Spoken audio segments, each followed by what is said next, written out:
floor is yours. Thank you. Je vais vous présenter l'Observatoire marocain de la formation et de l'apprentissage, qui est une association, une ONG, qui vient soutenir toutes les initiatives en termes d'intégration des technologies françaises de la communication au Maroc. Alors, c'est une association qui a été créée en 2016 pour des besoins de formation et de recherche en TIS. Les membres de cette association sont tous les acteurs éducatifs et qui travaillent dans le domaine du numérique. Et les adhérents aussi sont les acteurs éducatifs, les étudiants. Donc on a essayé de toucher notre public cible, qui sont les étudiants, surtout les étudiants de master et des doctorants dans les universités, et aussi les acteurs associatifs. Donc on a ajouté un autre acteur qui est associatif pour les former dans le domaine du sportif.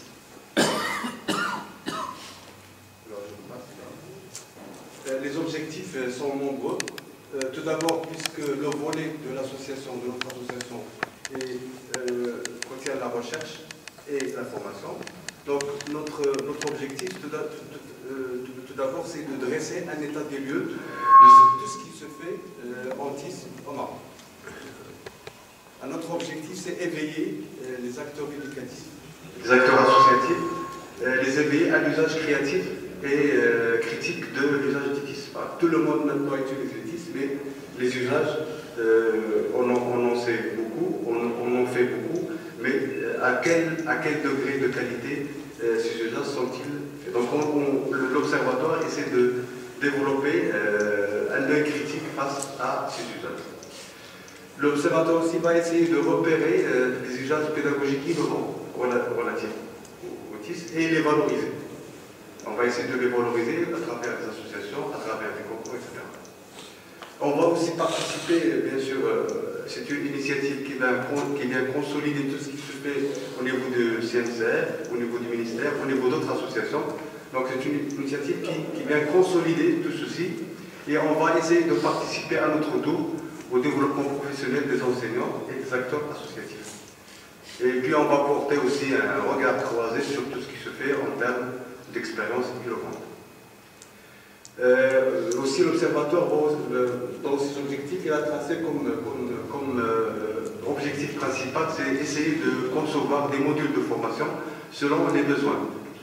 Tout à l'heure, je discutais avec l'un des membres de l'OMORTIS, c'est qu'il y a des clubs au niveau des établissements scolaires, et peut-être notre observatoire va essayer de travailler avec ces clubs, avec l'association directement, et de créer des formations spéciales pour les membres de ces clubs en termes d'usage de ces technologies. Et puis l'Observatoire aussi a pour objectif d'accompagner tout ce qui se fait dans les TIS en termes d'implémentation, en termes de développement et en termes d'usage. Bien sûr, notre objectif de l'Observatoire, c'est de travailler sur un référentiel de compétences, comme vient de le dire tout à l'heure, c'est Aziz. Nous aussi, puisqu'on va accompagner tout ce qui se fait au niveau du ministère de l'Éducation nationale, tout ce qui se fait au niveau du centre maroco-coréen. Donc nous aussi, on se base sur le référentiel de compétences de l'UNESCO. Donc j'ai dit tout à l'heure que les cibles, il y a trois cibles. Donc avant de commencer notre travail à l'Observatoire, nous avons préparé une stratégie qu'on va essayer de traduire tout au long de nos actions. Alors notre stratégie qu'on a intitulée « Additionnons les forces et multiplions les chances pour et par l'éthique ». Cette stratégie comprend 3 thèmes et chaque thème contient 5 leviers, ce qui fait 15 leviers au total. Alors les 3 thèmes, c'est un thème relatif à la formation, c'est un thème relatif à la recherche, et puis un thème relatif à l'accompagnement et la conduite du changement. Alors le premier thème qui est faire évoluer les métiers des acteurs éducatifs et associatifs à l'ère du numérique, c'est un thème qui vise de former ces acteurs. Investir dans la recherche par et pour les TIS. Donc, on va essayer de faire des recherches sur tout ce qui se fait en TIS et des recherches pour ce qui se fait pour les TIS. Exemple, les usages pédagogiques du numérique dans le domaine éducatif. Et puis pour l'accompagnement du changement, on vise ici, généralement, on vise les associations et on va accompagner les associations à utiliser tout ce qui est numérique pour le plaidoyer, pour la communication, pour le développement en général de ces associations. Je parle sous réserve. Aziz, il prépare son doctorat en TIS et développement, donc il est mieux placé pour parler de ce domaine. Pour le thème 1, qui est essayer d'évoluer le métier des enseignants, des acteurs éducatifs associatifs, on a 5 leviers. Donc il y a tout d'abord la mise en place des outils, d'un plan de formation. C'est un plan de formation qui est réservé aux outils, l'usage des outils, et puis sur la culture numérique d'une manière générale. Deuxième levier, c'est mettre en place des formations sur des méthodes pédagogiques, comme vient de le dire tout à l'heure, c'est Aziz, sur les usages, sur la manière d'utiliser ces outils. Donc il y aura des modules sur les méthodes pédagogiques, à savoir projet, résolution de problèmes, classe inverse, etc. Et comment intégrer ces technologies dans les pratiques enseignantes. Bien sûr, nous, on travaille sur des cadres de référence. Il y a des actions qui se font actuellement et on parle d'usage alors que ce qui se fait n'est pas adapté aux normes internationales en termes d'usage. Donc nous, dans l'Observatoire, on va essayer d'élaborer tout d'abord des cadres de référence. Cadres de référence parce qu'il y a énormément de méthodes, énormément de modèles, énormément de ressources et les enseignants, même s'ils ont eu une formation, se trouvent dans une vague de tous ces outils-là et ils ne savent pas quoi utiliser et comment utiliser. Donc on va essayer dans l'Observatoire de mettre en place tout d'abord un cadre de référence qui sera validé bien sûr en collaboration avec nos collègues et en collaboration aussi avec les inspecteurs éducatifs pour mettre en place un cadre de référence. Et il y a des cadres qui existent déjà, donc soit on va adapter, soit on va adopter ce qui existe déjà. On va aussi concevoir des modules, donc on est en train de concevoir des modules. On a commencé par 3 types. On a commencé par les associations, par les éducatrices du préscolaire, éducateurs et éducatrices du préscolaire, qui n'ont jamais été formés dans ce domaine. Donc on a commencé par les modules de ces éducatrices et on va travailler en partenariat avec 4 académies pour le moment. Et puis les étudiants aussi. Et pour les étudiants, les modules qu'on fait pour les étudiants, ce sont des modules qui intègrent les technologies dans la recherche. Par exemple, comment utiliser l'éthique dans la recherche scientifique. Comment mettre un questionnaire en ligne, comment utiliser un logiciel de traitement de données, comment utiliser des logiciels pour les bases de données, pour les références. Par exemple, Zotero.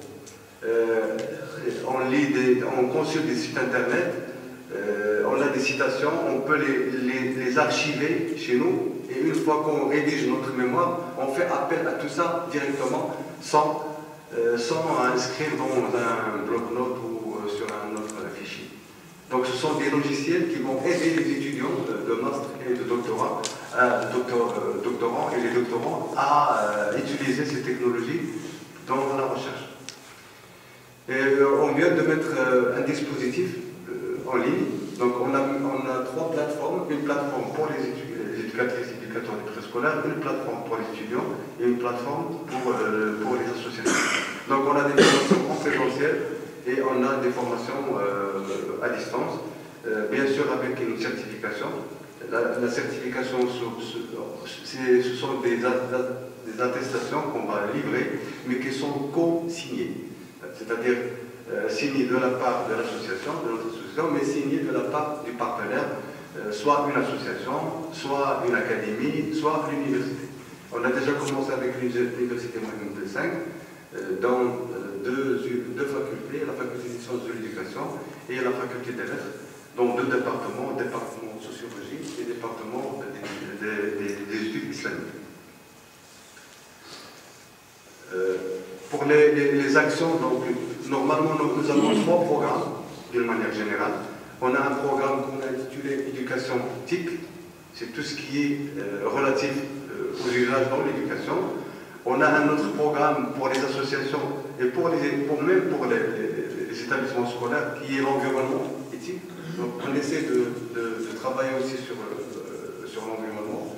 On s'est inspiré du module TIS et les scolaires qu'on a élaboré avec le programme GENI.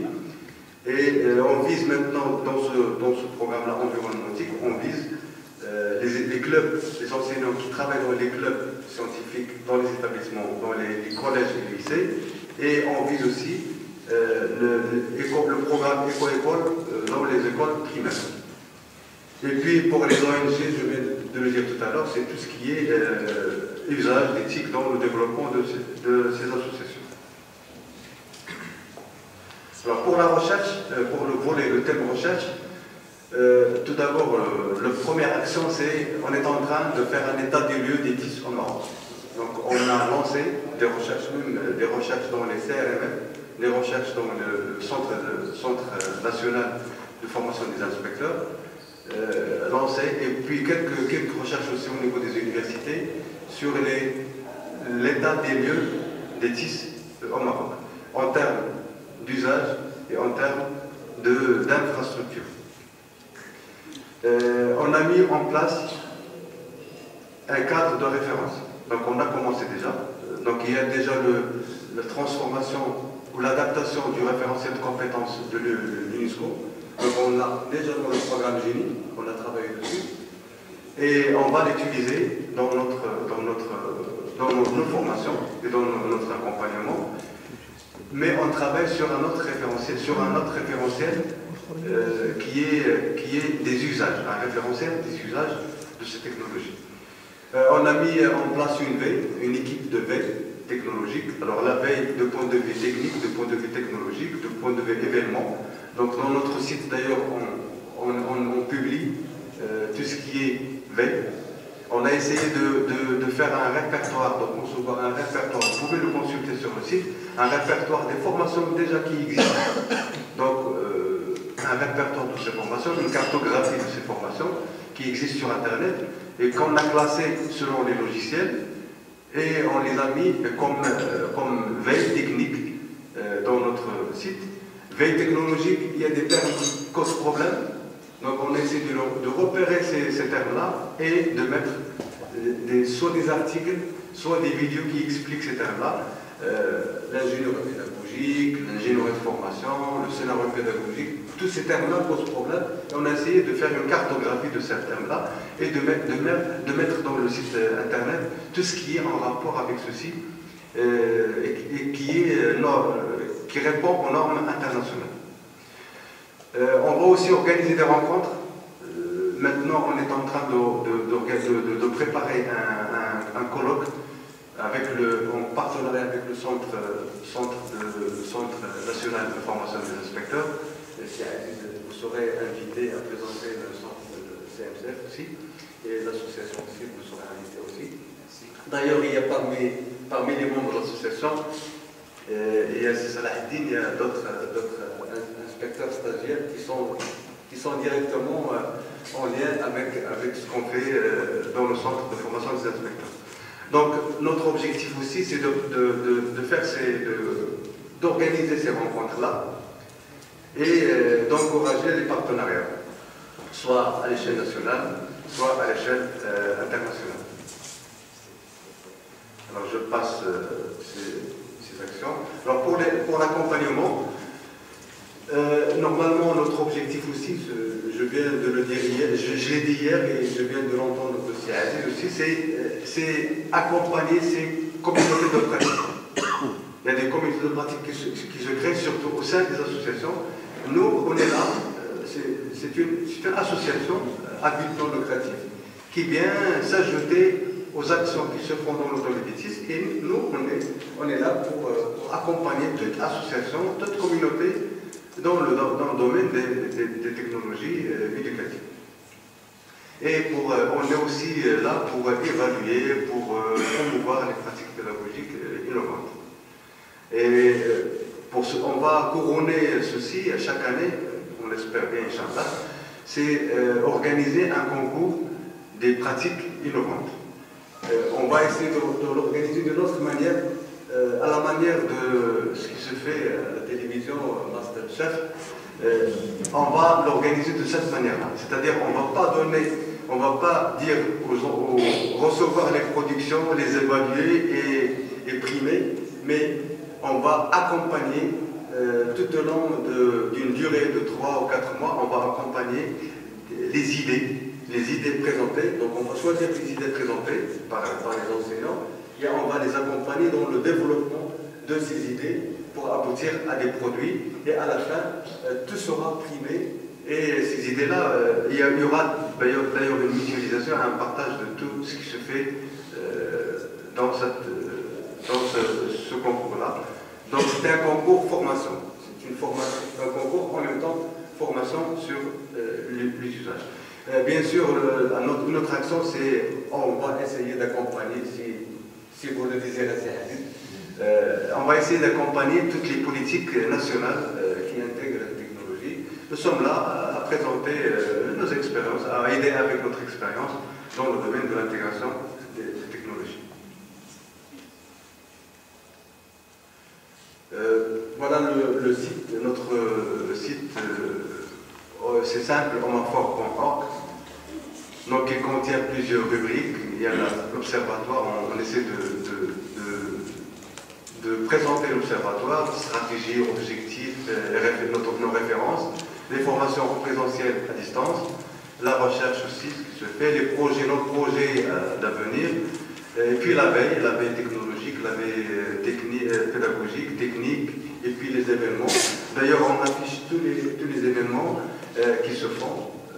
Il y a le colloque de la MEF, il y a le colloque de Mars, et puis on affiche aussi des appels à contribution pour les revues, pour les colloques, etc. Et on a fait aussi un archivage de conférences TIS, vous pouvez le consulter. Les séminaires où il y a des conférences TIS vidéo, on a essayé de répertorier depuis 2012 jusqu'à 2016. On a presque répertorié tous les séminaires avec toutes les conférences vidéo. Vous pouvez les consulter dans l'archive des conférences et des séminaires. Voilà. Merci.